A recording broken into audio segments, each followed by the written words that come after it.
तो आज के इस एक्सप्लेनर में हम एक बेहद रियल और सच कहूं तो बहुत ही इंस्पायरिंग कहानी का विश्लेषण करने वाले हैं। एक ऐसा किसान जो बिल्कुल सड़क पर आ गया था, बर्बादी की कगार पर, लेकिन फिर उसने कुछ ऐसा किया कि वो पूरे गांव के लिए एक लीडर बन गया। चलिए सीधा मुद्दे पर आते हैं और देखते हैं कि कैसे बस एक सही फैसला पूरी कहानी पलट सकता है। बचपन से ना हमें एक ही बात सिखाई जाती है कि बस पसीना बहाओ, कड़ी मेहनत करो और सफलता मिल जाएगी। लेकिन प्रैक्टिकली सोचिए, क्या सिर्फ बिना रुके कोल्हू के बैल की तरह काम करने से सक्सेस मिल जाती है? अगर उस मेहनत में कोई नई सोच, कोई स्मार्ट स्ट्रेटजी है ही ना हो, तो क्या सिर्फ पसीना बहाना काफी है? इसी सवाल का जवाब हम आज के इस केस स्टडी में ढूंढने वाले हैं। सेक्शन 1, 3 साल की बर्बादी और अनकंट्रोलेबल फेलियर का वो दुष्चक्र। अब देखिए, कहानी के मुख्य किरदार यानी सोहन की सिचुएशन को समझना बहुत जरूरी है। उसके पास सिर्फ 2 बीघा जमीन थी, मतलब कोई बहुत बड़ा फार्म नहीं था। जमीन का एक छोटा सा टुकड़ा जिस पर उसकी पूरी फैमिली का सर्वाइवल टिका था। अब आप खुद सोचिए, जब रिसोर्सेज इतने कम हो तो एक छोटी सी गलती या कह लें एक छोटा सा एक्सीडेंट भी जान पर बनाता है। सोहन सुबह सूरज निकलने से पहले ही खेतों में पहुंच जाता था। उसकी मेहनत में कोई कमी नहीं थी, प्रॉब्लम कहीं और थी। हुआ ये कि लगातार 3 साल तक नेचर ने उसका कड़ा इम्तिहान लिया। पहले साल भयंकर सूखा पड़ा, बारिश की एक बूंद नहीं गिरी और आधी फसल बर्बाद हो गई। फिर आया दूसरा साल।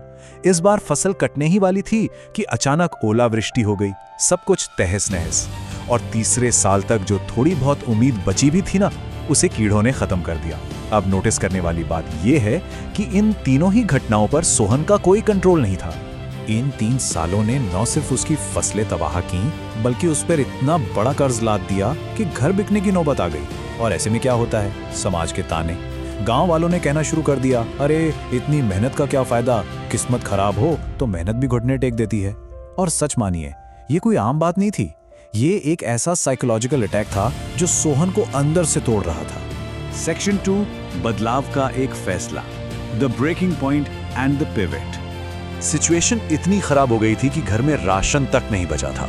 एक रात सोहन ने देखा कि उसकी पत्नी ने बच्चों का पेट भरने के लिए चुपचाप अपने हिस्से की रोटी भी उन्हें दे दी और खुद भूखी सो गई। लिटरली ये वो मोमेंट था जिसने सोहन को अंदर तक हिलाकर रख दिया। उसी रात उसने ठान लिया कि अब या तो वो इस सिचुएशन को पूरी तरह बदल देगा या फिर सब कुछ छोड़ देगा। ये चुपचाप सहने वाले फेज से निकलकर एक्टिवली प्रॉब्लम सॉल्व करने की तरफ उसका पहला कदम था। अगले दिन जब वो शहर की तरफ निकला तो गांव वालों को लगा कि हार मानकर अब ये किसी के यहां दिहाड़ी मजदूरी करेगा। लेकिन उसका डेस्टिनेशन कुछ और ही था। वो पहुंचा शहर के एक कृषि मेले में। ये बहुत बड़ा शिफ्ट था। वो सिर्फ और ज्यादा पसीना बहाने का ऑप्शन नहीं चुन रहा था, बल्कि वो ये सीखने गया था कि भाई खेती करने के नए और स्मार्ट तरीके क्या हो सकते हैं। और उस मेले में ना उसे अपनी प्रॉब्लम्स का एकदम सॉलिड सोल्यूशन मिला।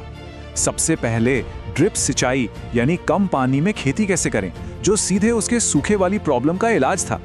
दूसरा, जैविक खाद बनाना जिससे मिट्टी की ताकत बढ़े।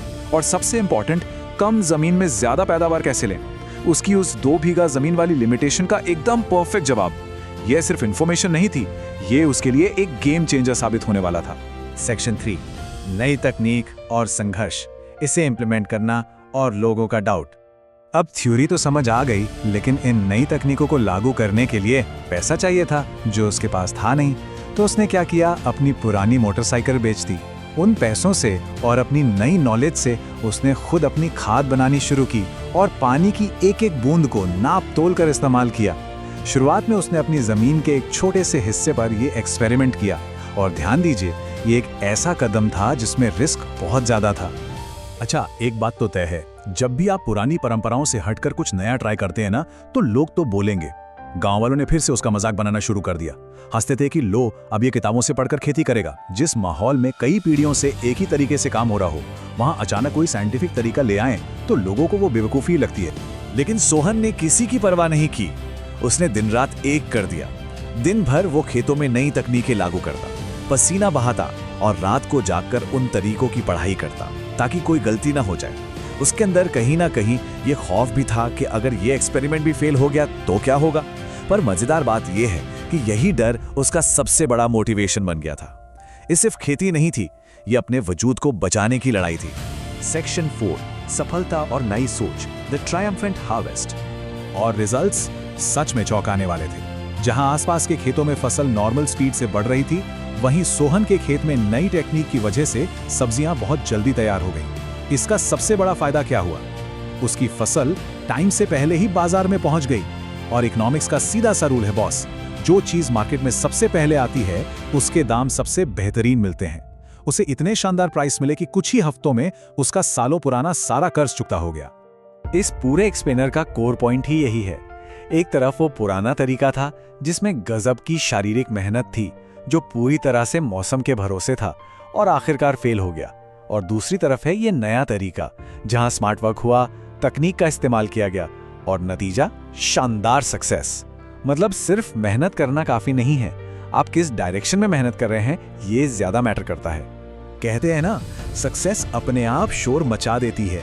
जो गांव वाले कल तक उस पे हंस रहे थे, वो अब उसके खेत का मुआयना करने आने लगे।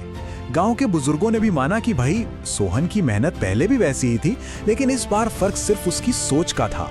जो इंसान कभी मजाक का पात्र था, वो अब एक इंस्पिरेशनल लीडर बन चुका था। आसपास के गांव से लोग उससे खेती के नए तरीके सीखने आने लगे। इस पूरी जर्नी से जो सबसे बड़ा सबक मिलता है वो ये है, कई बार हार इसलिए नहीं मिलती कि हमारे मेहनत में कोई कमी है, बल्कि हार इसलिए मिलती है क्योंकि हमारे काम करने का तरीका आउटडेटेड हो चुका है। जब भी लाइफ में मुसीबतें आती हैं ना, तो वो हमें हमारे पुराने और बेकार हो चुके तरीकों को छोड़ने के लिए मजबूर करने आती हैं। तो इस सोर्स मटेरियल से हमने जो भी सीखा उसे लाइफ के किसी भी हिस्से में अप्लाई किया जा सकता है। हम सबको एक बार रुककर ये सोचने की जरूरत है कि हमारी डेली लाइफ में, हमारे काम में या हमारी सोच में ऐसे कौन से पुराने तरीके हैं जो अब शायद किसी काम के नहीं रहे और हमें आगे बढ़ने से रोक रहे हैं। क्या अपनी अप्रोच को अपग्रेड करने का टाइम नहीं आ गया है? इसी सवाल के साथ आज का ये एक्सप्लेनर हम यहीं खत्म करते हैं। इस बारे में जरूर सोचिएगा।